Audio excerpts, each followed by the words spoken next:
Hello and welcome to teaching Pariksha CTET 2026च्या 7 तारखेच्या shift 2 paper 1 आणि पेपर 2 या दोन्ही पेपरचं विश्लेषण आपण करणार आहोत. मराठी ज्यांची लँग्वेज 1 आणि लँग्वेज 2 दोन्ही आहेत त्यांच्या दोघांसाठी. चला पाहूया तर मग पार्ट 4 भाग 4 लँग्वेज 1 मराठी याचा भाषा 1. परिणामकरण संभाषणासाठी पुढीलपैकी कोणती बाब महत्त्वाची आहे? तर इतरांना अगोदर एक नाही परिणामकर मतलब परिणामकारक संभाषण इफेक्टिव्ह होण्यासाठी काय महत्त्वाचं आहे? सगळ्यात महत्त्वाचं काय आहे? चला इतरांना अगोदर एक नाही येस सगळ्यात महत्त्वाचं तुम्ही जर परिणामकारक संभाषक इफेक्टिव्ह नाही इफेक्टिव्ह लिसनिंग जर इफेक्टिव्ह कम्युनिकेशन जर तुम्हाला करायचं आहे तर तुम्हाला सगळ्यात महत्त्वाचं लोकांचं चांगलं ऐकून घेणं आवश्यक आहे. त्यामुळे listening is important for effective communication. Okay चला आगे बढ़ते हैं. समोर जाऊया. इंग्रजी व्याकरण शिकवण्याचे महत्त्वाचे उद्दिष्ट कोणते? काय असेल तुम्हाला वाटते इंग्रजी व्याकरण शिकवण्याचं सगळ्यात महत्त्वाचं उद्दिष्ट?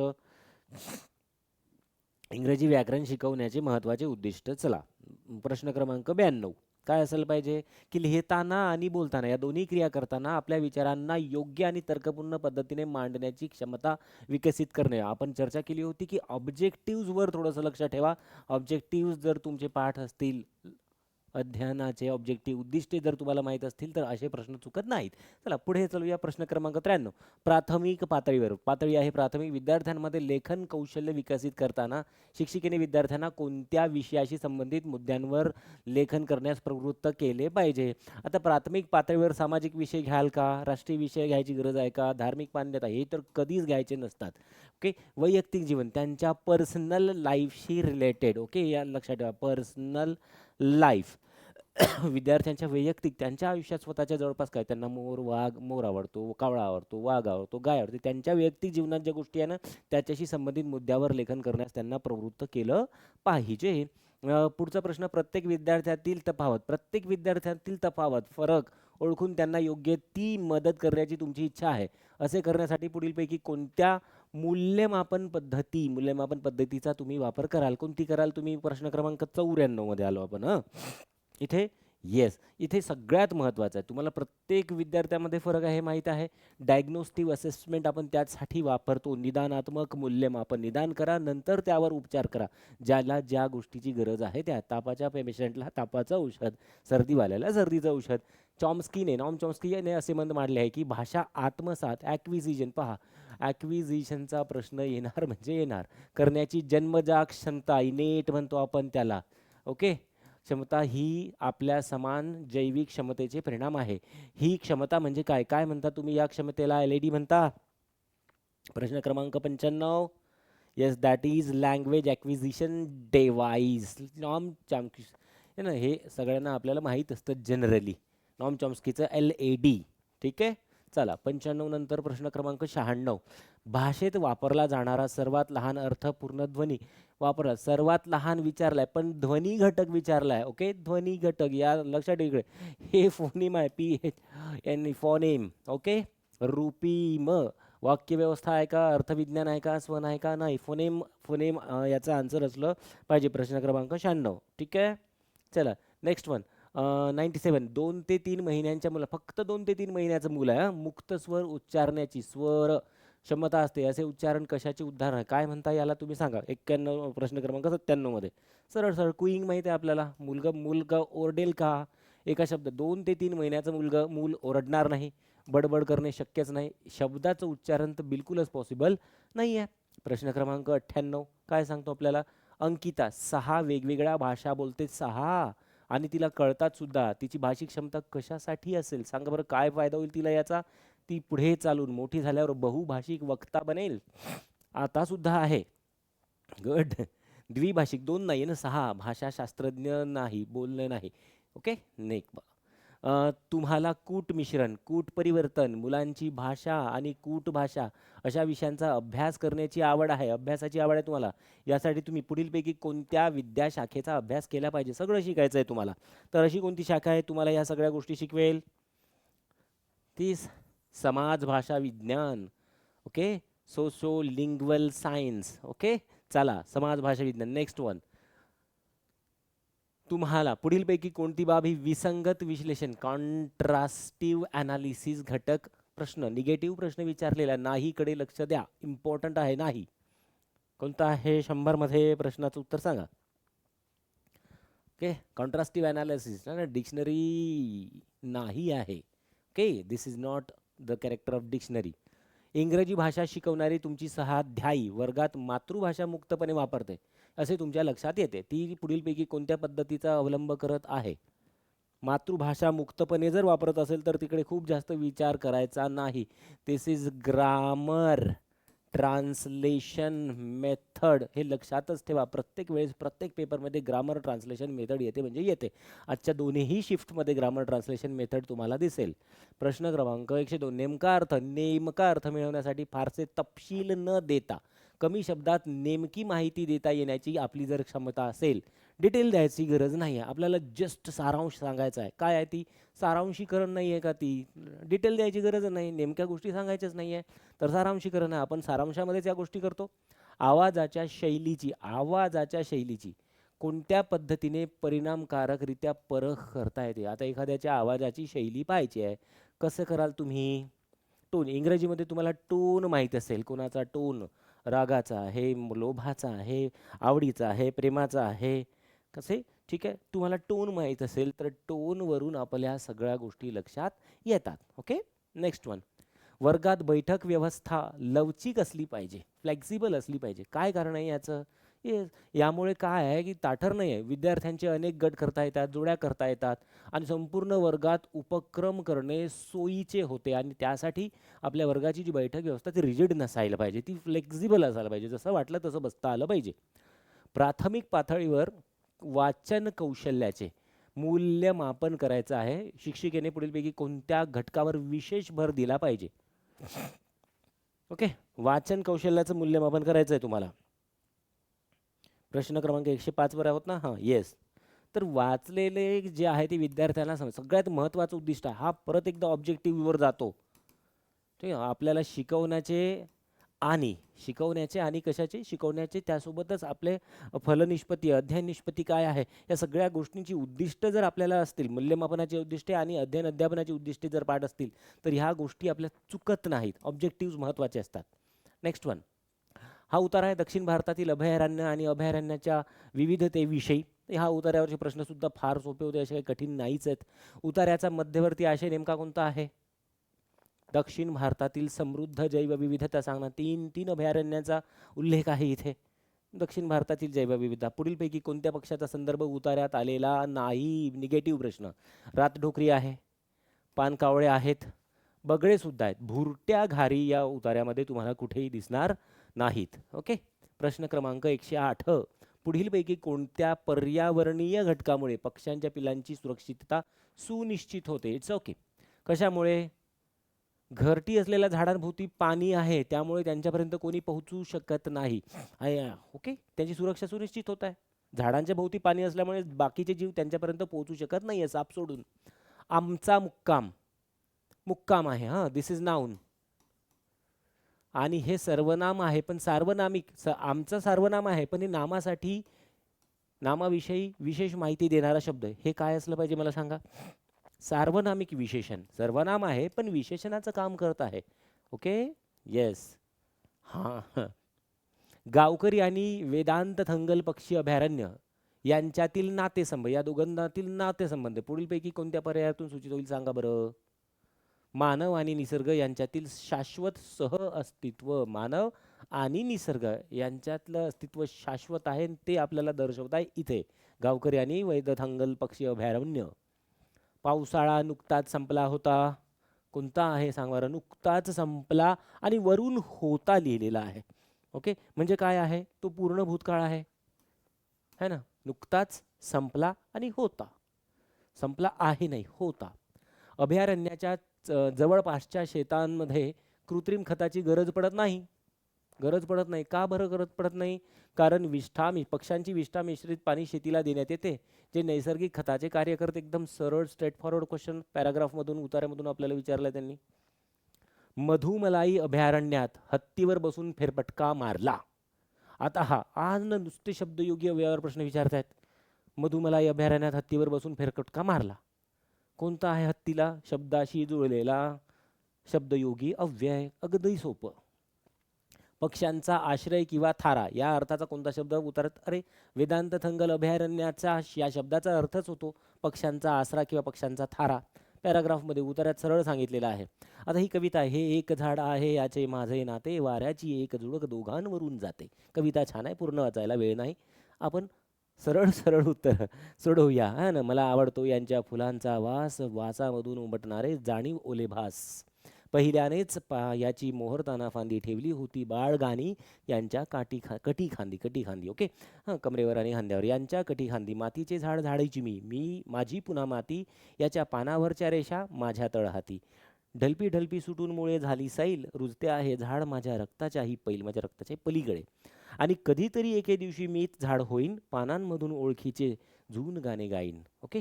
चला, मातीचे झाड झाडाची मी या विधानातून कोणती भूमिका व्यक्त होते? यार, मातीपासून झाड तयार होतं आणि झाडाची परत माती होते.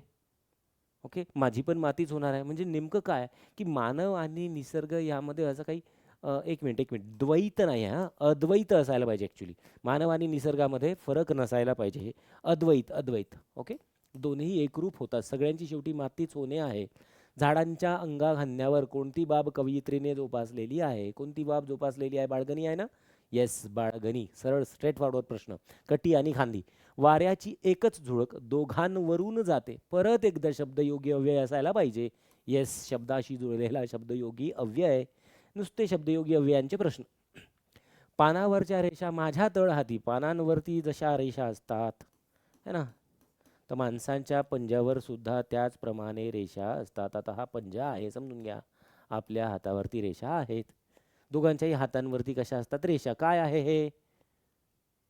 निसर्ग आणि मानव यांच्यातील जीवनसंहितेची एकरूपता. असं वाटते का तुम्हाला? प्रश्न क्रमांक 118 मध्ये असायलाच पाहिजे. ओके ना. पानांवरच्या रेषा आणि हातांवरच्या रेषा. माझ्या ड्रॉइंगवर जाऊ नका.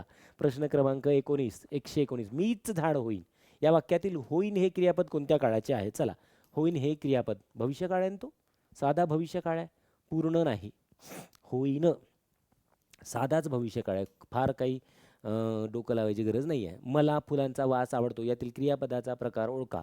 आवडतो. ठीक आहे. आवडण्याची क्रिया होत आहे वर्ब.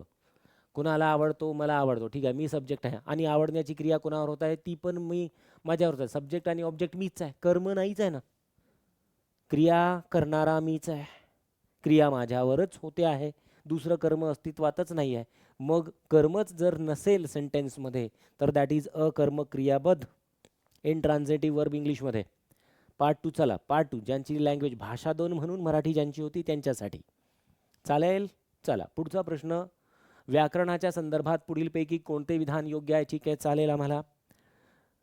प्रश्न क्रमांक 121. सगळे उतार आहे, मतलब सगळे, त्याला काय म्हणू आपण? सगळेच्या सगळे पर्याय वाचायची गरज आहे नाही ना? चला, व्याकरण म्हणजे भाषेची व्यवस्था, सिस्टीम, व्यवस्था. What is system of language, जी आपल्याला संभाषण आणि लेखन कौशल्य उजळून घेण्यास मदत करते ना. व्याकरण काय आहे? System of language. Next one, system of rule, set of rule. लहानी आणि लहान मुले अशा वातावरणात राहतात जिथे त्यांचा भाषेशी कोणत्याच प्रकारे संबंध नाही, भाषेशी संबंध येत नाही. तेव्हा त्यांचा भाषा विकास कसा होईल? गंभीरपणे प्रभावित होतो ना. एखाद्या व्यक्तीला कुठल्याच भाषेच्या सोबत ठेवणार नाही, त्याला कळणारच नाही ना, त्याच्या कानावर शब्दच पडणार नाही, त्याची भाषा विकसित होणारच नाही. आणि ही क्षती भरून काढता येत नाहीत. दिस इज इरिव्हर्सिबल डॅमेज म्हणतात याला. इंग्लिशमध्ये आम्ही त्याला इरिव्हर्सिबल डॅमेज म्हणतो. होतच नाही. पर आपण त्याचे जे वर्ष निघून गेले ते गेले. मग काय आहे हे?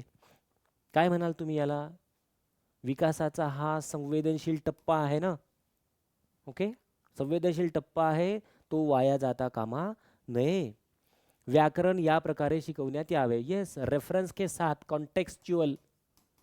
कॉन्टेक्स्ट शिवाय व्याकरण शिकवण्यात येऊ नये, कारण प्रत्येक कॉन्टेक्स्टचे, प्रत्येक संदर्भांचे अर्थ वेगवेगळे असतात. कॉन्टेक्स्चुअल म्हणजे संदर्भ. आणि व्हॉट इज सराव म्हणजे प्रॅक्टिस करा ना तुम्ही. Okay, contextual practice. प्रॅक्टिससाठी ना, सरावासाठी तुम्ही दुसरा शब्दसुद्धा वापरू शकता. वर्गात तुम्हाला भाषा समृद्ध वातावरण तयार करायचे आहे. काय केले पाहिजे तुम्ही? प्रश्न क्रमांक 124 मध्ये काय कराल? अरे विद्यार्थ्यांना अशी संधी उपलब्ध करून द्याल ज्यात भाषा त्याला दिसेल, पाहता येईल आणि त्याला तिचा वापर सुद्धा करता येईल. त्याला भाषा काय आहे दिसेल. ओके. भाषा पाहता येईल, बोलणारे लोक पाहता येतील आणि त्याला त्याचा वापर सुद्धा पाहता येईल. त्यानेच त्याची भाषा कसं ॲक्विजिशनशी संबंधित आहे किंवा लर्निंगशी संबंधित आहे असं समजूया आपण. द्वितीय भाषा शिकण्याच्या द्वितीय L2 संदर्भात आत्मसात करणे. यस, ॲक्विजिशनचा प्रश्न आला नाही असं होऊ शकत नाही. ॲक्विजिशन निरीक्षण करणे, ऑब्झर्वेशन, नॅचरल इनपुट, प्रभावी सिद्धांत या संज्ञा देणारे कोण असेल? कोण असते? स्टीफन क्रॅशन असतील का की वॅगोत्स्की आहेत? सरळ सरळ आहे. एवढ्या सगळ्या गोष्टी कोण? स्टीफन क्रॅशनच्याच आहेत. पुढीलपैकी कोणता घटक प्रतवारी ग्रेडेशन क्रमवारी प्रतवारी आणि क्रमवारी सिद्धांतात समाविष्ट आहे? येस, ग्रेडेशनमध्येच आहे. नेक्स्ट वन, तुमच्या असे लक्षात येते की तुमच्या विद्यार्थ्यांना लक्ष्य म्हणजे targeted language, okay, targeted language नमुन्यांच्या संपर्कात आणून त्यांचे अनुकरण करण्यास आणि प्रतिसाद देण्यास प्रवृत्ती करायची आवश्यकता आहे. म्हणजे टार्गेटेड लँग्वेज, तुम्हाला जी भाषा शिकवायची आहे ना, तुम्हाला त्यांचे सॅम्पल्स मुलांना दाखवावे लागतील आणि त्यांचं अनुकरण करावं लागेल. आणि ज्या अर्थी तुम्हाला एखाद्या गोष्टीचं अनुकरण करायचं आहे तर ती गोष्ट कशी असली पाहिजे? ती उत्कृष्ट असली पाहिजे, चांगली असली पाहिजे, योग्य असली पाहिजे, तरच आपण चांगलं शिकतो. असे करण्यासाठी पुढीलपैकी कोणती पद्धती विचारली आहे? सर्वात योग्य असतील सगळ्या चांगल्या, पण सर्वात योग्य आम्हाला पाहिजे. कोणती आहे ती? काय कराल तुम्ही 127 मध्ये? नुसती नैसर्गिक वाचून चालेल का? संभाषणात्मक चालेल का? नाही. इथे तुम्हाला ऐकायचं सुद्धा आहे. ओके, म्हणजे लिसनिंग सुद्धा आहे. कारण सॅम्पल जर तुमचं एक्सपर्ट असेल आणि त्यांनी स्पष्ट लिहिलेलं आहे, अनुकरण करायचं आहे, मग तुम्ही कोणत्या गोष्टीचं अनुकरण कराल? भाषा ऐकल्याशिवाय बोलता येत नाही. मूकबधीर मुलांची समस्या लक्षात घ्या. ज्या मुलांना ऐकायला येत नाही ते बोलू सुद्धा शकत नाहीत, कारण काय बोलायचं ते त्यांच्या कानावर पडतच नाही आहे ना. That's it. म्हणून लक्षात ठेवायचं, भाषातली श्राव्य भाषिक पद्धती सगळ्यात बेस्ट आहे, है ना. येस, लाईक मुलाने मातृभाषा शिकणे या कृतीला काय मानले जाते? काय आहे? ॲक्विजिशनशी संबंधित. छोटा मुलगा जो आहे तो भाषा शिकत आहे, त्याला काय म्हणाल तुम्ही? आत्मसात. ॲक्विजिशनचा प्रश्न आला नाही असं होणारच नाही. एक सक्रिय श्रोत्याला लगेच कळते. ॲक्टिव्ह लर्नर, हा ना, ॲक्टिव्ह. सक्रिय म्हणजे ॲक्टिव्ह. ओके, ॲक्टिव्ह श्रोता आहे म्हणजे लिसनर आहे. ॲक्टिव्ह लिसनर आहे म्हणजे सगळ्यात बेस्ट पद्धतीने योग्य प्रकारे तो ऐकतो आहे. श्रवण बेस्ट आहे, योग्य प्रकारे श्रवण करत आहे. तर बोलणाऱ्याला काय सांगायचे आहे, बोलणारा काय सांगत आहे. प्रश्न क्रमांक 129 लावा तुम्ही डोकं तुमचं. ओके, बोलणारा काय सांगण्याचा प्रयत्न करीत आहे? What is it trying to tell? Okay, ते त्याला लगेच कळते. प्रश्न क्रमांक 130, वर्गात कविता शिकवताना, पोएम आहे, तुम्हाला कविता शिकवायची आहे, शिक्षिका अगोदर कवितेचे वाचन करते, पहिली स्टेज वाचन करते आणि विद्यार्थ्यांना समूह कार्यात म्हणजे ग्रुप वर्क मध्ये समाविष्ट करून घेते. एक गट पहा, चला एक गट, पहिला गट काय करतो? सेंट्रल थीम लिहितो, सेंट्रल थीम. दुसरा गट काय करतो? दुसरा गट ड्रॉइंग करतो, ड्रॉइंग. आणि एक गट कवितेचा काय करतो? सारांश लिखतो, सारांश म्हणजे समरी. ओके, म्हणजे तुम्ही काय केलं आहे की वर्गातल्या प्रत्येक मुलाला त्यांना जे जे जमतं, त्यांना जे जे बेस्ट जमतं ती कामं वाटप करून दिलेली आहे. आता या उपक्रमाचं काय उद्दिष्ट असलं पाहिजे की काम तुम्हाला सगळ्यांनी मिळून करता आलं असतं, पण तुम्ही एक टॅलेंटेड टीचर असल्यामुळे तुम्ही मुलांना जे जमतं त्या पद्धतीने त्यांना त्यांची कामं वाटून दिलेली आहे. काय करता? काय काय आहे या उपक्रमाचे उद्दिष्ट? की विद्यार्थ्यांची स्वतःची आवड आणि त्यांच्या ज्या क्षमता आहे, कॅपॅसिटीज आहे, म्हणजे त्यांचे इंटरेस्ट आणि त्यांचे कॅपॅसिटीज यांचं तुम्ही संगोपन योग्य पद्धतीने करत आहात. दिस इज इम्पॉर्टंट. उद्दिष्ट हा ऑब्जेक्टिव्हशी रिलेटेड प्रश्न आहे. तुमची उद्दिष्ट काय आहेत अध्यापनाची त्याच्याशी रिलेटेड. लक्षात ठेवा, ऑब्जेक्टिव्ह पाठ असली पाहिजेत. द्वितीय भाषा L2 वर्ग म्हणजे साधारणपणे विविध भाषांचा संगम असतो. अशा वर्गात शिक्षिकेचे धोरण विद्यार्थ्यांना कोणती गोष्ट पुरवण्याकडे असले पाहिजे? प्रश्न क्रमांक 131. येस, टार्गेटेड स्किल्स विकसित करण्यासाठी मोकळं वातावरण तुम्हाला विद्यार्थ्यांना पुरवायचं आहे.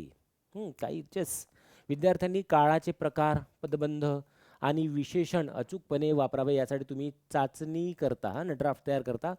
तुम्ही तयार केलेल्या या चाचणीतून काय तुमचं धोरण असायला पाहिजे? प्रश्न क्रमांक 132 मध्ये. ओके, तुम्ही बऱ्याच गोष्टी आहे ना 1, 2, 3 ह्या गोष्टी तुम्ही टेस्ट करणार आहात. तर हे काय आहे? दिस इज इंटिग्रेटेड ग्रामर टेस्टिंग तुमचं सुरू आहे. ओके.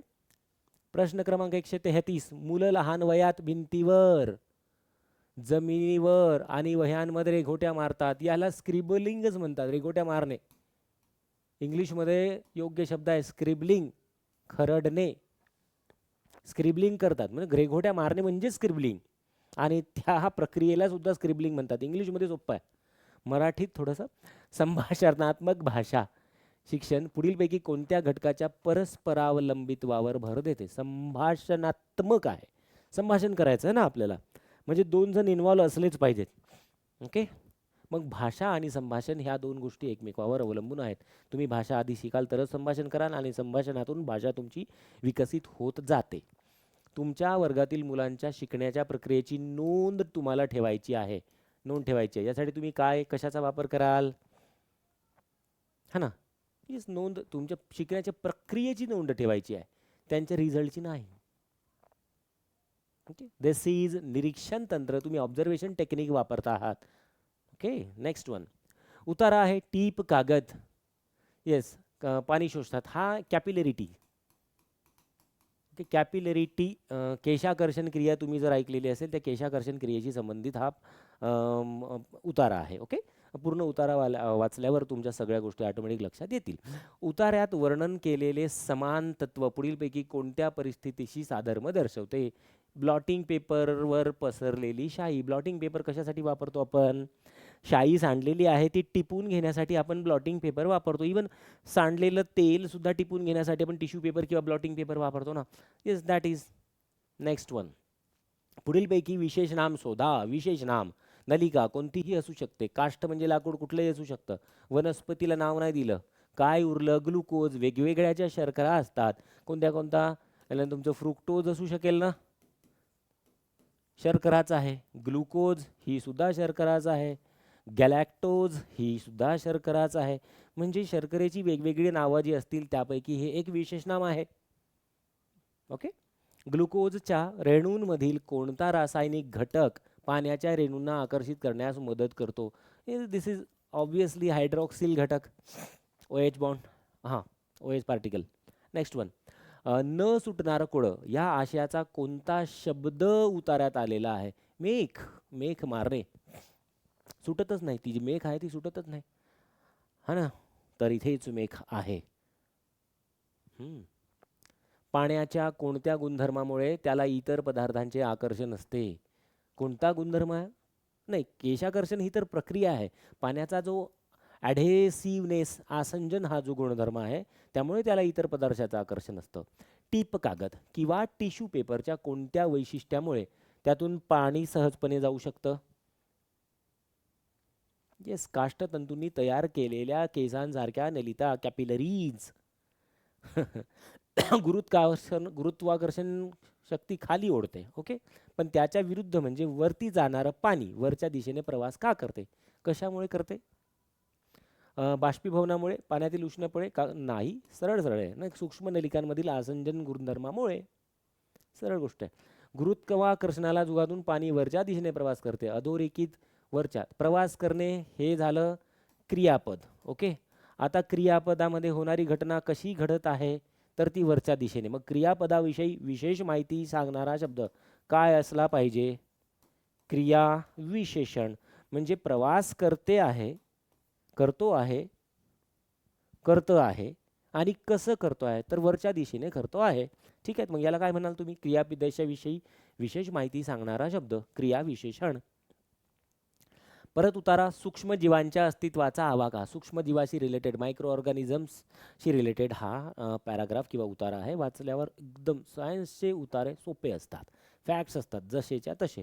म्हणूनच सूक्ष्मजीवांचे इथून हे अव्ययाने सुरू झालेलं आहे. म्हणजे काहीतरी आधच सेंटेन्स लिहायचं, नंतर म्हणूनच लिहायचं. 2 सेंटेन्सेसना, 2 वाक्यांना जोडणारा अव्ययच असतो. सर्वनाम विशेषण नाम एकमेकांना जोडत नाहीत. अव्यय 2 वाक्यांना जोडतो. याच्या आधी अर्ध कुठलं तरी सेंटेन्स असलं पाहिजे. ओके. सूक्ष्मजीव सर्वव्यापी आहेत. मायक्रो ऑर्गॅनिझम्स या उक्तीतून लेखिकेला काय सुचवायचे आहे? पहा 145 मध्ये जर उतारा व्यवस्थित वाचला तर आपल्या असं लक्षात येतं की हे जे सूक्ष्मजीव आहेत, हे सूक्ष्मजीव माणसाच्या शरीरात आहे, मानव शरीरातच जगू शकतात. सरळ सरळ सूक्ष्मजीव पृथ्वी आणि त्या पलीकडच्या सगळ्या वातावरणात उपस्थित आहेत, सर्वव्यापी आहेत ना, म्हणजे सगळीकडे आहेत. Omni present. मानवाचा जन्म रोग प्रतिकारक शक्तीसह झालेला असतो. त्याचे नूतनीकरण मात्र आवश्यक असते. ठीक आहे की तुम्हाला इम्युन सिस्टीम मिळालेली आहे, पण तुम्ही जागरण कराल, व्यवस्थित खाणार नाही, लसीकरण करून घेणार नाही, तर मग तिची तुमची इम्युनिटी तशी टिकून राहते का? नाही. त्यासाठी आपलं वर्तनसुद्धा तसं असलं पाहिजे, सगळ्या गोष्टी कंट्रोलमध्ये असल्या पाहिजे. मग काय कराल त्यासाठी तुम्ही? की रोग प्रतिकारक शक्ती कायम राखण्यासाठी योग्य वेळी लसीकरण करून घेणे म्हणजे नूतनीकरण करून घेणे आवश्यक असते, गरजेचे असते, है ना? गुड. संपूर्णपणे नष्ट होणे, काय सरळ सरळ. नायनाट होणे म्हणजे संपूर्णपणे नष्ट होणे. सोपा प्रश्न. प्रश्न क्रमांक किती? 148. ओके. रोगास कारणीभूत जंतू नष्ट न करण्याचा सल्ला. रोगास जे जंतू कारणीभूत आहेत, जे विषाणू आहेत, त्याला नष्ट न करण्याचा सल्ला जिनेव्हा कन्व्हेन्शन म्हणजे जिनेव्हा ठरावात घेण्यात आले. याचा काय अर्थ असला पाहिजे? म्हणजे तुम्हाला रोग करणारे जे जंतू आहेत त्यांना पूर्णपणे नष्ट करून टाकू नका. सहअस्तित्वाने जगतो आहोत आपण, चांगले आणि वाईट. आपल्या पोटात सुद्धा वेगवेगळ्या प्रकारचे जंतू आणि सूक्ष्मजीव असतात. काही चांगले असतात, काही वाईट असतात. सगळ्यांनाच मारायचं नसतं. मग याचा अर्थ काय आहे? ही रोगजंतूंना त्यांच्या हानिकारक परिणामांपलीकडे वैज्ञानिक मूल्य आहे. ते तुम्हाला त्रास जरी देत असतील तरी ते पृथ्वीवासी आहेत आणि त्यांचं तुमच्याला जे हानिकारक परिणाम होतात ना, त्याच्या पलीकडे त्यांचं मूल्य काहीतरी वेगळं आहे. आकाशात 1000 फूट उंचीवर जगणारे जीव आहेत. विशेषणाचा प्रकार सांगा. जगणारे जीव 1000 फूट उंचीवर. बता 149 मध्ये काय अर्थ लावणार तुम्ही? 1000 गणना आहे, 1000 फूट उंचीवर. गणनावाचक संख्या विशेषण. गणना सुद्धा आहे आणि विशेषण सुद्धा आहे, संख्या विशेषण सुद्धा आहे. सुपरबग तयार होण्याबद्दलचा इशारा आधुनिक विज्ञानाच्या कोणत्या कृतीविषयी आहे? सुपरबग म्हणजे असे जंतू जे नष्ट होत नाहीत, ज्यांना नष्ट आपण करू शकत नाहीत. तर सूक्ष्मजीवांची अनियंत्रित हाताळणी किंवा संपादन. जे असं जर झालं तर सुपरबग निर्माण होतात. आणि बग म्हणजे विषाणू किंवा जीवाणू जे आपल्याला त्रास देतात. पण सुपरबग म्हणजे असे की ज्यांनी अडॉप्ट करून घेतला आहे. तुम्ही किती औषधं वापरा, ते आजकाल ते अँटीबायोटिक्स विरोधी मोहीम सुरू आहे भारतात. कशासाठी? कारण तुम्ही विनाकारण जर अँटीबायोटिक्स वापरले ना, ते हे होऊन जातात, ते नंतर जुमानत नाहीत. ओके. तर हे होते शिफ्ट 2 मधल्या पेपर 1 आणि पेपर 2 दोन्हींमधले प्रश्न आणि त्याचं आपण अगदी थोडक्यात पण छान पद्धतीने विश्लेषण केलेलं. आय होप की तुम्हाला याचा नक्कीच फायदा झालेला असेल. आता आपण परत एकदा पुन्हा भेटू नंतर पुढील यापुढे होणाऱ्या पेपरच्या विश्लेषणाकरिता. तोपर्यंत ऑल द बेस्ट. ज्यांचा उद्या पेपर आहे त्यांना सुद्धा. थँक्यू.